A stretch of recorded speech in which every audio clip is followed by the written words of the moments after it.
Decía que no todas las madres tienen las mismas oportunidades, no todas tienen la misma flexibilidad horaria y tampoco no todas tienen una red familiar que les ayude.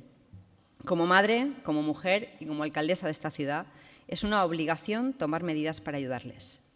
Por eso vamos a poner en marcha el mayor plan de conciliación y maternidad de esta ciudad. Vamos a destinar más de 3 millones de euros a la conciliación, más de 3 millones de euros a extender la gratuidad de la educación 0-3 al mes de julio, a subvencionar escoletes matineres y a aumentar las becas de comedor.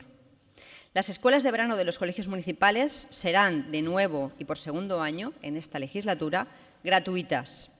Y daremos a las madres y a los padres, por supuesto, una ayuda directa, universal, de 300 euros por recién nacido a partir del 1 de enero del 2025.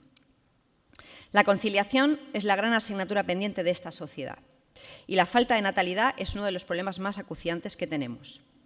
La ciudad de Valencia va a empezar a saldar cuentas con muchas mujeres que hoy todavía se plantean su proyecto familiar y personal en función de su actividad laboral. Les vamos a ayudar, porque apostar por la conciliación es apostar por la igualdad.